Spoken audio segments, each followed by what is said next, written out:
بالله من الشيطان الرجيم. بسم الله الرحمن الرحيم. الحمد لله رب العالمين، والصلاة والسلام على أشرف الأنبياء والمرسلين وعلى آله وصحبه ومن تبعهم بإحسان إلى يوم الدين. سبحانك لا علم لنا إلا ما علمتنا إنك أنت العليم الحكيم. لا حول ولا قوة إلا بالله العلي العظيم. رب اشرح لي صدري ويسر لي أمري واحلل عقدة من لساني يفقه قولي. أما بعد، السلام عليكم ورحمة الله وبركاته.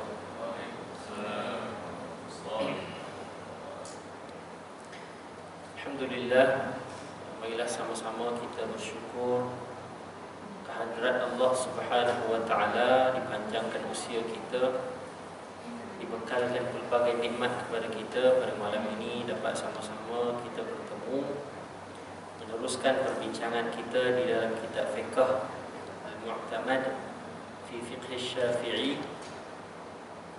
Kita sedang membincangkan berkenaan dengan bab At-Taharah, bab yang pertama. Sebelum kita masuk kepada bab yang lebih penting, iaitu berkenaan dengan bab salat, berkenaan dengan salat, maka bab taharah ini adalah, kita kata, muqaddimah yang sangat penting untuk memastikan ibadat salat kita diterima oleh Allah Subhanahu wa taala.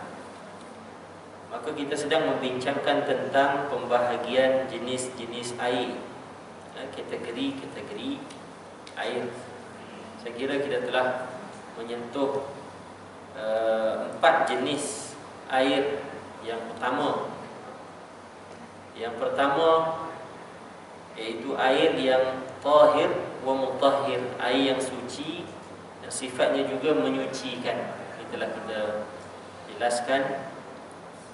Dan air ini dinamakan sebagai air mutlak, yang mana kita ambil untuk berwudu dan kita guna untuk mengangkat hadas besar. Dan termasuk di dalam kategori air mutlak ini satu istilah dinamakan sebagai air musyammas.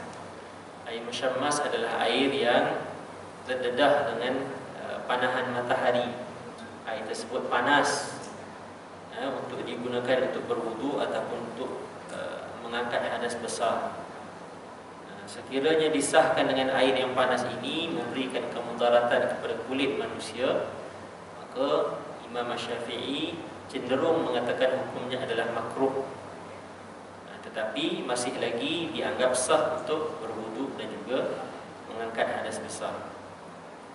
Dan ciri-ciri yang telah kita perincikan pada siri-siri sebelum ini, bahawa air yang dinyatakan sebagai air musyammas itu bukan hanya air yang panas saja, tapi dia ada kriteria yang lebih detail lagi. Antaranya adalah berada di kawasan yang memang berterusan panasnya.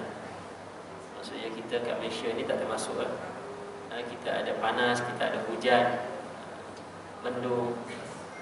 Tapi yang dimaksudkan dengan musyammas ini adalah air yang berada pada tempat yang memang kawasan yang berterusan panas,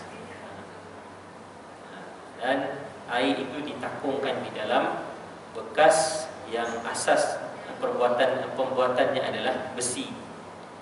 Maka dikhawatiri daripada besi itu dia mengeluarkan sesuatu yang memberikan kemudaratan kepada kulit manusia, maka hukumnya makruh. Namun air tersebut masih lagi dianggap sebagai air yang mutlak.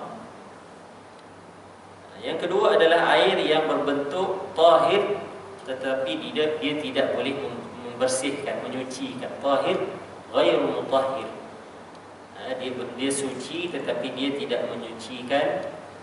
Dan jenis air ini diperincikan kepada 3 bahagian, kata pengarang kitab. Yang pertama, jenis air yang sedikit yang telah digunakan untuk basuhan wajib ketika bersuci. Ini ringkasnya air yang dinamakan air musta'mal, air yang telah digunakan untuk bersuci. Lebihan daripada air wudu kita, maka air itu hukumnya tahir, bersih. Kita nak buat basuh kereta, nak buat basuh baju boleh, tetapi tidak boleh digunakan untuk mengangkat hadas sebab dia tidak ada sifat mutahhir, menyucikan. Dia suci pada dirinya tetapi dia tidak menyucikan yang lain. Dan bahagian yang kedua, jenis yang kedua adalah air mutlak yang bercampur dengan sesuatu bahan yang suci dan bahan tersebut tidak boleh dipisahkan daripada air. Air ini air mutlak asal dia, tetapi dia dicampurkan ataupun dilarutkan dengan sesuatu yang lain. Dan sesuatu yang lain itu bersih, bukannya najis. Contohnya buat air sirap. Air mutlak asalnya air mineral tu, air itu kita boleh buat minum. Tapi apabila kita campur dengan sesuatu yang lain, maka dia dah jadi air yang bercampur. Maka air ini dalam kategori bukan lagi air mutlak, tetapi dia air yang telah bercampur, panggil air mukhalid, air yang bercampur.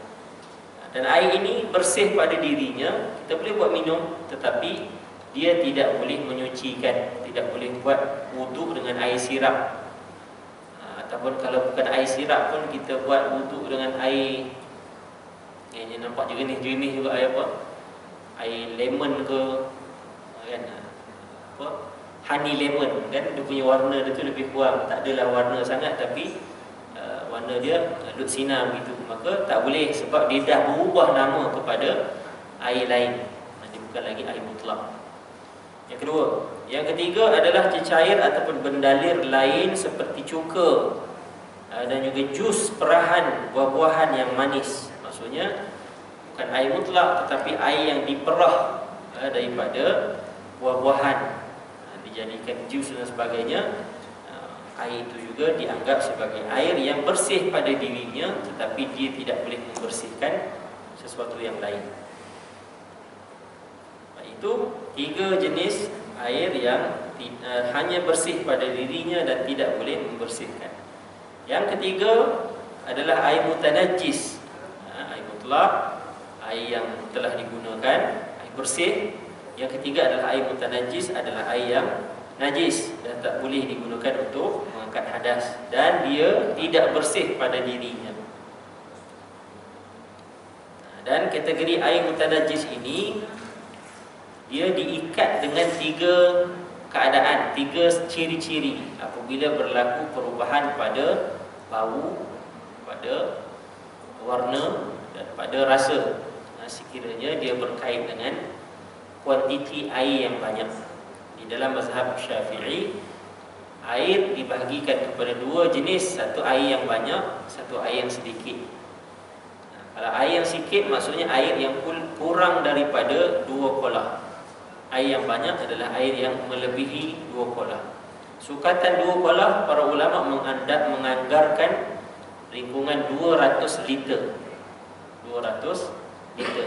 Ada yang katakan 217 liter, tapi anggaran lebih kurang. Maka apabila air tersebut dah melebihi 2 kolah, lebih sebut 2 kullatan ataupun 2 kolah, maka perubahan yang berlaku itu, kalau termasuk najis ke dalamnya dan dia berlaku perubahan sama ada bau atau warna atau rasa, maka air tersebut dianggap sebagai air mutanajjis, air yang tak bersih lagi. Tetapi kalau dia air tersebut adalah air yang kurang daripada 2 kolah, duduk bertakung di dalam bekas yang kecil sahaja, kemudian masuk najis ke dalamnya, tak perlu kepada ubah warna, ubah bau dan sebagainya, automatik air tersebut dianggap sebagai air mutanajjis. Sebab apa? Sebab dia kurang dari 2 kolah. Jadi itu dia punya key yang simple untuk sama-sama kita ingat dan kita hafal. Kemudian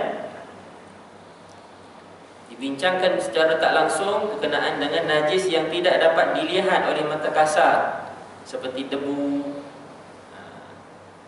ataupun binatang-binatang yang tidak mengalir darahnya, seperti lalat, kan? Serangga-serangga memang kita tak nampak dia punya darah tu, dia kecil je. Maka dalam hal ini dia dikategorikan sebagai najis yang dimaafkan. Najis yang dimaafkan selagi mana ianya tidak disengajakan. Sebab dalam hadis Nabi gambarkan sekiranya masuk lalat ke dalam air minuman, maka famluquhu ataupun faghmishu, rendamkan dia, maksudnya tolak dia, bagi dia tenggelam sepenuhnya. Boleh jadi belah kirinya ada racun, sayap dia kirinya ada racun, kanannya ada ubat. Jadi apabila direndamkan, kedua-dua sayapnya basah, ke air tersebut neutral lah, tak beracun. Jadi walaupun ceritanya tentang racun dan penawar, tetapi nak beritahu bahawa lalat itu tak najis, ataupun dia najis, tapi najis itu dimaafkan. Kalaulah dia najis secara mutlak, maka Nabi akan kata apabila masuk itu tak payah nak rendam-rendam, buang je air itu. Tapi Nabi kata rendamkan dia dan buang, maka boleh lagi kita nak minum air tersebut kalau kita lalu untuk minumlah. Kalau tak lalu nak minum, tukarlah air lain. Dia bukan paksaan, bukan kata wajib untuk minum juga. Katanya boleh. Boleh. Ada orang memang kalau dah jatuh lalat dalam tu, memang dia tak minum dah. Tak kira dah, dia ada hadis rendam tak rendam lalat ni kan, dia buang terus. So tak apa, tak ada masalah. Cuma Nabi nak beritahu tentang keadaan sebenar. Mungkin kalau dalam keadaan terdesak, tak ada dah air lain, ada satu cawan saja untuk kita minum, tiba-tiba masuk pula lalat dalam tu, sudah, macam mana? Takkan kita nak pergi korek cari air lain kan? Air tu saja ada, kita sedang haus ni, tak minum boleh mati ni. Tak apa, buang lalat tu dan kita boleh minum. Melainkan jika najis tersebut banyak dan mampu mengubah air tersebut, maka air itu adalah najis. Melainkan yang masuk itu bukan seekor lah. Masuk tu 100 ekor, memang rombongan dia nak pergi ke mana, tiba-tiba jatuh memang betul-betul dalam cawan kita, berpuluh-puluh ekor masuk dalam tu, lain cerita lah. Kan, banyak sangat, maka dia dianggap najis lah. Begitu juga jika air yang banyak dan najis yang terjatuh di dalam air tersebut membuatkan ia berubah rasa, warna dan bau, air tersebut adalah najis dengan ijma' para ulama. Sama ada perubahan yang berlaku di atas air tersebut sedikit ataupun banyak. Air yang bernajis tidak sah untuk bersuci dan menyucikan sesuatu. Ini konsep dia, kalau dah dianggap air itu mutanajis, bernajis, maka tak boleh nak buat mengangkat hadas. Jika air yang bernajis berubah dengan sendiri secara semula jadi, maka ia menjadi suci dan mampu menyucikan sesuatu. Jika ia berubah setelah dicampur dengan tanah, kapur atau selainnya, maka ia tidak dianggap suci dan menyucikan. Maksudnya air kan, kalau dia memang dah bertakung kat situ, kita nampak dia punya ada macam karat-karat, ada macam keruh sekilah air tu kan. Tapi kita tak buat apa-apa, biarkan lama. Lama-kelamaan dia punya kotor-kotor tu dia mendap ke bawah. Lama-lama yang nampak macam air Milo, nampak macam keruh tu, lama-kelamaan nampak jernih. Sebab apa? Sebab yang kotor-kotor tu semua dah turun ke bawah, dah mendap ke bawah. Maka air tersebut boleh diambil manfaatnya, boleh digunakan untuk bersuci, sekiranya dia berlaku secara semula jadilah. Perubahan tersebut adalah perubahan yang semula jadi, maka air tersebut diharuskan untuk kita guna. Baik, itu secara umumnya apa yang telah kita bincang berkenaan dengan jenis-jenis air. Kemudian pada fasal seterusnya, pengarang membawa kita kepada satu perbincangan, iaitu mengenali jenis-jenis najis yang terbahagi kepada dua, iaitu najis hakiki dengan ataupun najis aini dengan najis hukmi ataupun dinamakan dengan najis ma'nawi. Maksudnya ada najis yang hakiki ni, maksudnya yang memang jelas kita nampak dengan mata kita. Aini itu maksudnya mata, kita boleh nampak. Ada najis yang kita nampak secara fizikal, ada najis yang kita tak nampak, itu panggil najis hukmi. Dari sudut hukumnya dia ada. Orang yang berhadas, contoh kan, dia tak ambil wudu, dia datang masuk ke masjid, dia nak solat, kita tak boleh nak bezakan, walaupun ada scan suhu ke apa ke, itu scan untuk suhu je. Tak ada scan, kita tahu dia ni dah ambil wudu. Sini scan ni tak ambil wudu lagi, tak tahu. Jadi walaupun dalam keadaan itu dia sedang berhadas kecil, sebab dia belum ambil wudu. Jadi berhadas kecil itu dari sudut hukmi, dari sudut hukumnya dia berhadas. Tapi dari sudut aini, dari sudut hakikat dia, kita tak nampak ada najis kat dia tu. Kan orang yang sedang berhadas besar, kita nampak muka ni, muka sedang berhadas, kita nampak sebab dia hukmi. Jadi di sana ada dua jenis hukum.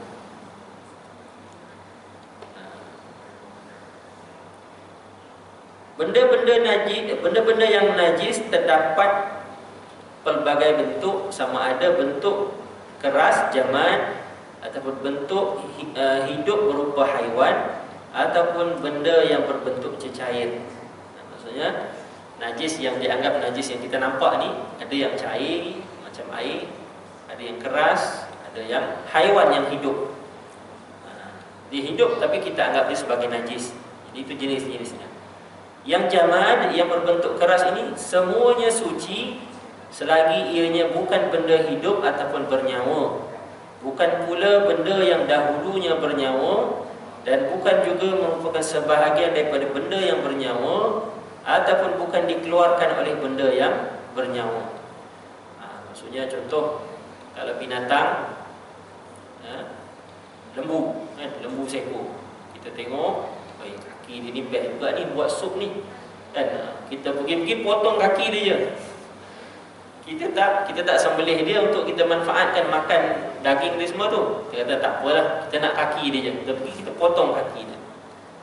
Apa yang terpotong dari binatang yang hidup, binatang tu hidup lagi, kaki dia tepang lah, dia dah tak ada kaki satu. Apabila kita dah potong kaki tu, kaki yang kita potong itu kita nak buat masak tu kan, nak buat makan, boleh ke? Tak boleh. Sebab Nabi kata, apa yang terpotong daripada binatang yang hidup, yang terpotong itu najis. Yang hidup tu hiduplah, tak najis lah. Jadi kalau kita nak kaki saja pergi potong, tak boleh. Nak ambil manfaat daripada kaki dia tu, sebab kaki dia dianggap najis. Kan? Jadi begitulah keadaan. Ini bentuk najis yang aini, yang jamad, yang keras, yang fizikal kita boleh nampak. Adapun benda yang bernyawa dan benda yang berbentuk cecair ataupun sebahagian daripadanya adalah najis, namun kebanyakannya tidak najis. Maksudnya kebiasaannya. Dia kata benda yang bernyawa dan benda yang berbentuk cecair ada sebahagiannya adalah najis. Maksudnya tak semua. Ada yang dianggap sebagai najis, ada yang dianggap sebagai tidak najis. Contohnya cecair yang dianggap najis apa dia? Kalau dalam mazhab Syafi'i kita menganggap air arak itu sebagai najis. Air arak najis.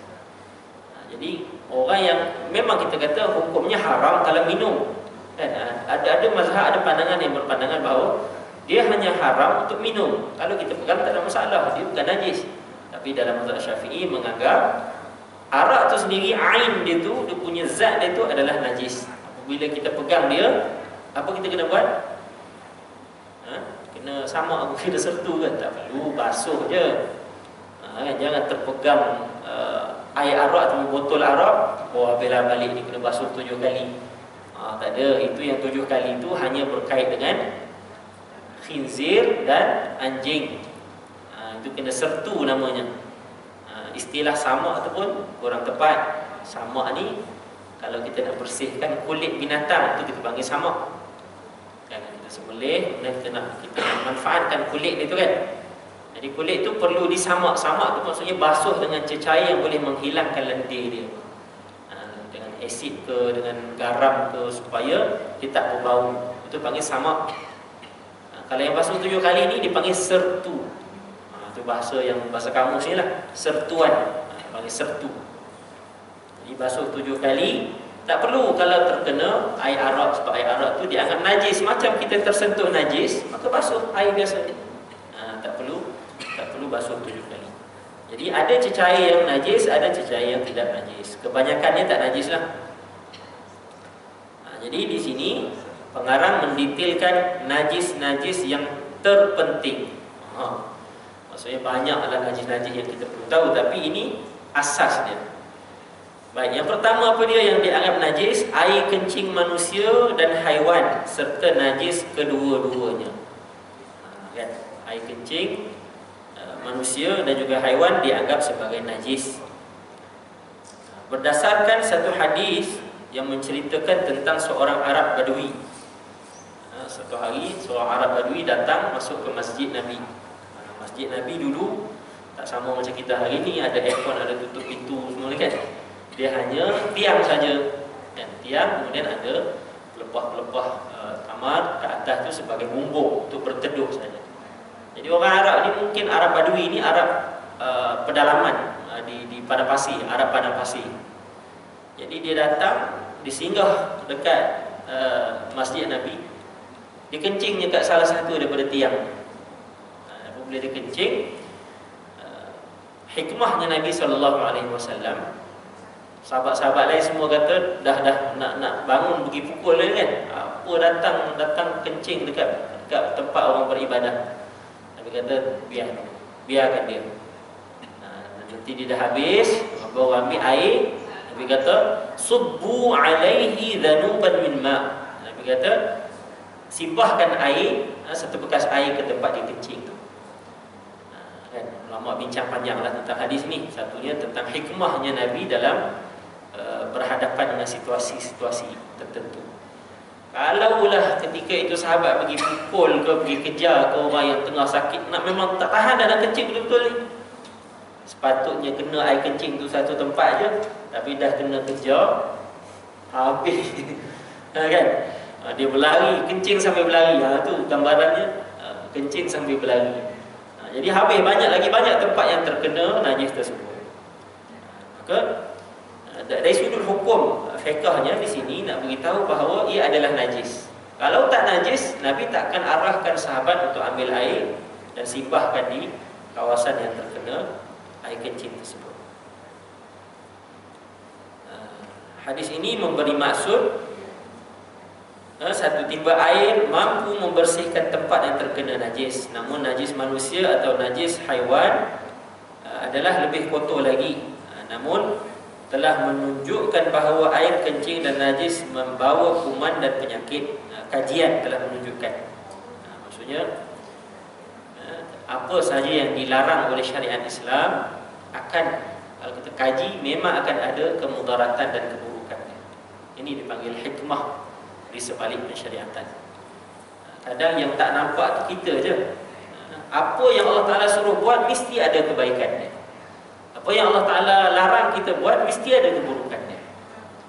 Tetapi apabila berhadapan dengan nafsu, kan, kita berdepan dengan nafsu, tuntutan hati kita, kadang kita rasa macam apa yang Allah Ta'ala larang tu sebahagiannya selari dengan naluri kita. So kita nak buat, kita buat. Sedangkan di sebaliknya ada keburukannya. Sebab tu di dalam kita beragama ni ataupun hidup sebagai seorang mutadayyin, seorang yang beragama ini, beragama Islam, maka asas kita di dalam beramal bukannya melihat semata-mata dengan hikmah di sebalik sesuatu pensyariatan, tetapi kita kena anggap sami'na wa ata'na. Itu nilai yang lebih tinggi. Kan? Kadang ialah kalau kita tahu, alhamdulillah, mungkin dia lebih mendatangkan semangat. Dengan kita bayar zakat, kan, hikmahnya apa? Hikmahnya dapat membantu orang fakir miskin. Itu salah satu hikmah yang diberitahu melalui Al-Quran dan juga hadis. Maka kita rasa apabila kita keluarkan zakat tu, secara tak langsung kita telah membantu orang-orang yang memerlukan. Tapi kita bayar zakat bukan sebab tu. Sebenarnya kita kena rasa, saya bayar zakat sebab ini Allah Ta'ala suruh. Kan, apabila Allah Ta'ala suruh, saya buat, dan ini antara saya dengan Allah Ta'ala. Itu sepatutnya kita kena rasa. Sami'na wa ata'na, kami dengar dan kami taat. Kalau ditanya tentang kenapa kamu buat, no, kami buat kerana Allah Ta'ala suruh. Sebab ada golongan-golongan yang dia apabila berdepan dengan suruhan dan larangan, dia sibuk aja nak tahu tentang hikmah. Kalau istilah yang lebih spesifik hari ini, cerita tentang maqasidus syariah. Kan? Orang sibuk bincang tentang maqasid. Maqasid ni maksudnya apa? Objektif di sebalik pensyariatan. Apa objektif ni? Kalau buat ni capai objektif, selesai. Kalau tak capai objektif, tak selesai. Solat, objektifnya nak mengingati Allah. Apabila kita hanya pegang pada objektif, habis duduk kat rumah, zikir, ingat Allah, tak payah nak solat 5 waktu. Sebab dia hanya dipanggil ajaran batin. Dia hanya mengambil dalaman saja. Ini bahaya, sesat. Jadi di dalam agama Islam yang mahalnya adalah apabila kita mampu sampai ke tahap sami'na wa ata'na. Kami terima dan kami laksanakan. Apa yang disuruh kami buat, apa yang dilarang kami tinggalkan, semata-mata hanya kerana Allah Taala. Baik, cuba sini nak beritahu pengarang kata kajian telah menunjukkan bahawa air kencing dan najis membawa kuman dan penyakit. So, itu kajian yang datang selepas tu. Kalau tak ada kajian, kita kena jaga kebersihan. Selepas qada hajat kena bersihkan, kena ambil wudu. Sebab itu adalah perintah. Kalau tak, amal ibadah kita, solat kita tak sah. Jadi untungnya umat Islam apabila kita berada pada satu agama yang landasan suruhan dan larangan tu memang dah ambil kira semua hikmah-hikmah. Kita buat aja kita selamat. Di dalamnya juga terdapat kandungan sisa-sisa buangan yang dikumuhkan oleh tubuh badan manusia. Itu cerita tentang air kencing tadilah. Dinajis sebab memang kotor. Tak adalah orang nak kita kata nak tiba-tiba nak mandi dengan air kencing yang tak ada. Tapi ada agama yang dia sanggup buat macam tu, kan? Apa dia? Air kencing ataupun najis binatang. Sanggup dia pergi mandi, nak dapat dia punya, nak dapat pelindungan gitu kan daripada Tuhan dia. Mandi dengan air kencing lembu gitu kan. Jadi ini tak kena. Walaupun dia mendewa-dewakan binatang ataupun lembu tersebut, apabila dibuat perkara tersebut nampak sangat dia bercanggah dengan hikmah. Dari sudut kajian pun menunjukkan najis-najis ni memang akan ada benda-benda yang memberi kemudaratan pada diri kita. Jadi kalau ikut agama Islam, selamat. Baik, seterusnya manakala air mani manusia pula. Tadi air kencing, ini air mani. Ia adalah suci kerana air mani merupakan asal kejadian manusia yang dimuliakan. Air mani hukum dia suci, kecuali jika air mani itu bercampur dengan air kencing. Kalau bercampur, najis lah. Kalau air mani sahaja, bersih. Atau lelehan najis pada kemaluan, maka ia adalah najis. Kalau bercampur lah, maksudnya air tersebut najis. Kalau tak bercampur, tak najis. Sebab ada satu hadis, Sayyidatina Aisyah pernah membersihkan kesan-kesan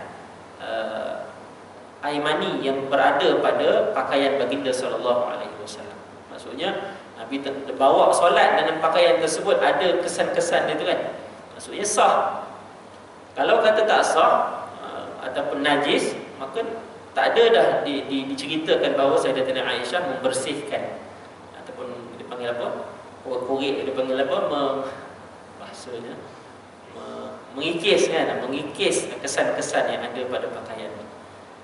Nak katanya air mani zatnya, dia punya ain dia adalah bersih, dia bukan najis, walaupun dia keluar pada tempat yang sama. Cuma orang yang keluar air mani itu kena mandi wajib lah, sebab dia berhadas besar. Tapi air mani tersebut bukan najis macam air kencing. Itu beza. Adapun air mani bukan manusia, air mani bukan manusia, yang najis secara mutlak adalah air mani anjing dan babi. Secara mutlak, maksudnya apa sahaja yang berkait dengan anjing dengan babi ini memang kita anggap dia sebagai najis lah. Najis dia adalah najis mughallazah.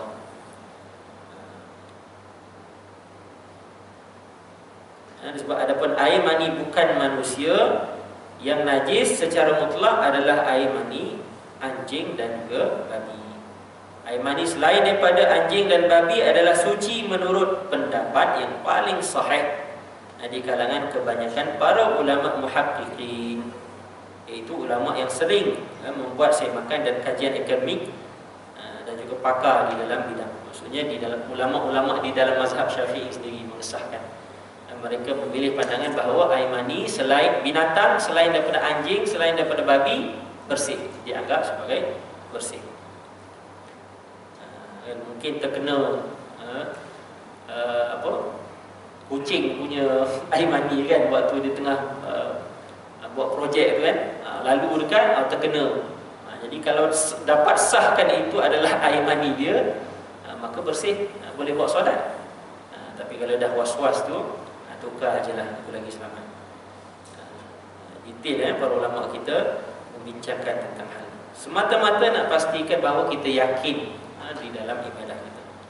Termasuk juga dalam kategori air kencing ialah muntah, iaitu makanan yang keluar menerusi mulut dari dalam perut sekalipun tidak berubah bentuknya. Maksudnya sama keadaan najisnya. Kencing pun najis, yang keluar daripada mulut yang dinamakan muntah juga pun najis. Tapi dia kata sini yang keluar menerusi mulut dari dalam perut. Maksudnya bukan yang keluar duduk di mulut tu. Makanan yang duduk kat mulut tu kan, kita makan tak masuk ke dalam perut lagi, duduk kat luar ni kan, kita pun rasa macam tak sedap tekak kan. Wah, termuntah. Muntah tu muntah hanya yang duduk di dalam mulut, maka itu tak najis. Yang dianggap najis apabila benda tu dah masuk ke dalam. Maksudnya yang daripada dalam. Ini kerana termasuk di antara sisa-sisa makanan yang telah diproses dan mengalami perubahan seperti air kencing. Sebab dia dah masuk dalam, dia dah proses dan samalah dengan air kencing, dia punya sifatnya. Adapun makanan yang terkeluar dari saluran makanan pada bahagian dada ataupun hujung kerongkong, maka ia adalah suci. Selagi mana dia tak sampai ke perut lagi, dia suci. Begitu juga air liur yang terkeluar daripada orang yang sedang tidur adalah suci. Ini biasa jadi isu kan. Kalau muntah mungkin dalam kebiasaan kita tahu dah muntah najis lah. Tapi cuma kita nak detailkan tadi, muntah itu yang keluar dari perut. Maksud kita nampak tekstur dia tu, kita tahu wah ini memang yang memang dah lumat betul. Kalau kata dimakan nasi, memang dia dah jadi macam bubur, keluar tu air gitu kan. Tapi kalau keluar tu memang nampak lagi ketulan nasi itu, itu bukan muntah yang dari dalam perut. So itu tak najis. Yang najis adalah yang keluar dari perut. Begitu juga dengan air liur. Biasa kita sebutkan air liur basi. Air liur basi. Kalau air liur biasa yang keluar dari mulut ini tak apa, itu tak najis. Biasa orang isunya tidur dalam masjid. Itulah antara isunya.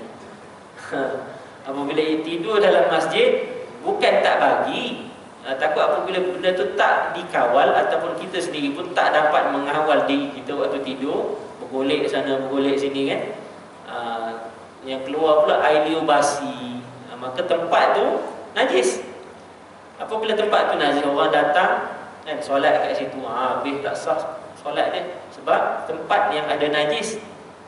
Jadi sebab itulah antara hikmahnya bukan larang duduk dalam masjid, bukan larang rehat dalam masjid, takut isu-isu ni berlaku. Kadang biasa kalau waktu nak qiyamul lail lah, bulan Ramadan kan, kita datang bermalam kat masjid, tidur kat masjid. Okey, boleh, secara asasnya boleh. Di zaman Nabi SAW pun para sahabat memang lepak dekat masjid. Cuma isu sekarang ni kita ada kapet, kita ada sejadah, kan. Nak trace kat mana ada air liur basi tu agak sukar. Maka kita guna kaedah al-wiqayah khairum minal ilaj. Mencegah lebih baik daripada mengubati. So kaedah tu kita guna supaya kita berhati-hati. So siapa yang nak datang tidur dekat masjid di surau, sediakan ruangan khusus contoh kan. Tak sampai masuk ke dalam tempat-tempat orang solat. Kalau ada sekalipun dibenarkan masuk ke dalam, okey, kita hampar dengan hamparan lain supaya benda tu tak tembus masuk ke dalam lah. Jadi nak kata tadi air liur yang orang yang tidur kalau keluar daripada di mulut dia saja, maka ia dianggap masih lagi suci. Akan tetapi jika air itu telah berubah dari aspek warna, rasa dan baunya, maka dia adalah najis. Mungkin tuan-tuan semua ada pengalaman bau air liur basi. Bau air liur basi ni dia lain sikit. Dia bukan macam bau air liur kita biasa.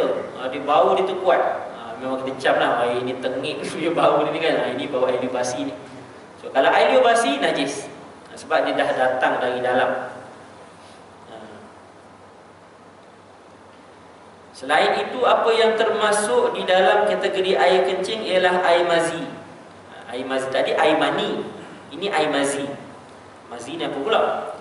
Iaitu air jernih yang melekit, yang keluar ketika bergeloranya nafsu syahwat, atau ketika membayangkan jima, dan ia terbit tanpa terkeluar seperti air mani. Air ini adalah najis berdasarkan perintah Rasulullah SAW kepada Sayyidina Ali karramallahu wajhah supaya membasuh kemaluannya dan berwudu. Ini beza. Air mazi adalah air yang keluar yang dikaitkan dengan ada nafsu syahwat, ada rangsangan syahwat, maka akan ada keluar air yang dia tak sama macam air mani. Dia hanya air yang disebut sini air yang jernih, air yang jernih yang melekit. Beza hukum, dari sudut hukumnya beza dengan air mani. Macam mana? Air mani itu bersih. Kalau kena pada pakaian, pakaian tu boleh buat solat. Kalau kena air mazi pada pakaian, tak sah buat solat sebab dia najis. Jadi kena pandai bezakan pula mana satu air mani, mana satu air mazi. Tuan-tuan jangan risau, untuk lelaki dua tu je. Okey. Kalau bagi wanita, bagi perempuan lagi susah. Kan, dia nak cam air darah haid tu pun macam-macam color ada. Tuan-tuan yang kita tahu darah ni warna apa? Warna merah je kan. Kita tahu darah warna merah je, tapi dari sudut perbincangan fiqh ada darah warna kuning, warna coklat, warna hitam, warna merah. Kan? Jadi warna-warna itu menunjuk ada maknanya dari sudut efek ataupun kesan daripada hukum. Kan? Jadi bagi wanita perlu mengetahui dengan lebih detail lah. Dan laki pun jangan berlepas tangan. Oh, ini cerita pasal haid ni, kita tak ada kaitan. Oh, jangan. Lagi-lagi yang jadi ketua keluarga, dia adalah rujukan. Isteri nak rujuk siapa lagi? Rujuklah suami dia dulu. Jadi suami kena tahu bab-bab ni. Dia kata, oh haid je, tak apalah, isteri lah, pandailah belajar sendiri kan. Suami pun kena tahu. Jadi itu kita kata tanggungjawab. Kalau tak tahu, tak apa, tak tahu, bawa isteri pergi belajar kat tempat orang yang boleh ajarkan, maka sama-sama jadi tahu. Jadi berkenaan dengan air mazi tadi, ia adalah najis dan kena basuh lah, seperti mana kita terkena kesan air kencing. Pakaian tersebut tak boleh dibawa solat, kena bersihkan dulu, kena basuh dulu baru boleh bawa solat. Begitu juga air wadi. Ada satu jenis lagi tambahan. Saya sebut tadi dua, ada satu lagi. Air mani, air mazi, air wadi. Ini khususnya bagi laki lah. Air wadi. Wadi ni macam mana? Air yang keluar dari kemaluan berwarna putih, keruh dan melekit. Dia warna dia putih sikit. Kalau yang air mazi, dia jernih. Air tersebut keluar mengiringi air kencing atau ketika membawa sesuatu yang berat. Hukumnya sama seperti air kencing dari aspek najisnya. Air wadi ni biasanya dia keluar disebut aktif, maksudnya selepas kita kencing. Selepas kita kencing akan keluar selepas tu sikit, karena kita tak perasan. Jadi kita anggap air kencing juga ni. So apa yang keluar lagi tu kita basuh. Anggap dia seperti air kencing. Okey, kalau dia keluar waktu ataupun selepas kita kencing, okey. Biasanya kita akan amalan pun sunnahnya kita istibrak kan, kita berdehem-dehem kan, supaya memang full keluar. Habis kosongkan tiup tu kan, supaya tak ada lagi air yang bertakung kat situ. Kokot kan waktu kencing tak berdehem habis, bangun berdiri, keluar lagi setitik dua titik. Maka najis. Kita bawa pergi solat, habis tak sah. Jadi kena bersihkan. Itu okey, kita boleh kawal lagi. Yang kita tak boleh nak kawal adalah waktu seseorang tu bersenam ataupun seorang tu bersukan, angkat barang berat. Itu pun kadang-kadang boleh keluar air wadi. Bila kita letih, jogging ke, berbasikal ke, main apa-apa sukan lah, kan kita tak perasan, tapi kebiasaannya dia akan keluar apabila tubuh badan kita tengah-tengah buat benda-benda yang aktiviti yang lasak, yang berat. Sebab tu kita sarankan kalau atlet-atlet, siapa-siapa lah yang terlibat dengan aktiviti-aktiviti ni kan, kalau nak pergi solat, kalau boleh tukarlah seluar tu. Lebih-lebih lagi lah seluar. Kalau baju mungkin okey, tak ada isu sangat, seluar tukar. Sebab ada apabila kita beri cadangan begitu, dia kata saya tak kencing, saya tak apa. So dia tak tahu keadaan dengan kewujudan air wadi. Dia anggap ni air peluh je, tak ada apa-apa. Air peluh okey, tak ada isu. Tapi air wadi tu kan. Jadi mencari jalan yang lebih selamat. Kan kita tengah aktiviti dah sampai peluh-peluh tu kan, eloknya pergilah mandi dulu nak solat. Kalau tak mandi pun tukar seluar, bersihkan dulu, kemudian tukar seluar tu pakai kain solat. Nak sambung lagi aktiviti, sambunglah pakai balik seluar tu, tak ada masalah. Itu lebih terjagalah, lebih yakin.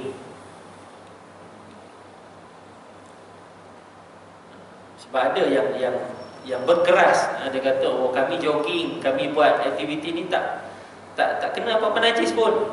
Dia terus kalau boleh nak tempat-tempatnya ada paip, terus ambil wudu, nak solat dengan pakaian tu. Dia kata kami menutup aurat, kami tak terkena najis. Tapi kita nak ingatkan di sini ada satu lagi jenis namanya air wadi, yang biasanya keluar apabila kita melakukan aktiviti yang berat. Okay, seterusnya tadi berkenaan dengan yang pertama baru tu, air kencing manusia dan juga haiwan serta najis daripada kedua-duanya. Yang kedua adalah darah yang mengalir. Ada apa-apa soalan tuan? Kalau saya masuk ni mungkin lama lagi. Masa ada berapa minit? Seminit? 2 minit? Kita dah masuk tak? Ada masuk tak? Okey. Ada apa-apa soalan? Ada apa-apa perkongsian? Kalau tak ada, saya akhiri di situ saja. Siri akan datang kita sambung dengan yang seterusnya, iaitu darah yang mengalir yang dianggap sebagai najis, kemudian bangkai, kemudian anggota tubuh yang terputus dari haiwan yang masih hidup. Kita sebut tadi kan, binatang tu hidup, tiba-tiba kita pergi potong bahagian daripada tubuh badan dia, yang terpotong itu dianggap sebagai najis, dan ada hadis dia. InsyaAllah kita akan sambung pada siri akan datang.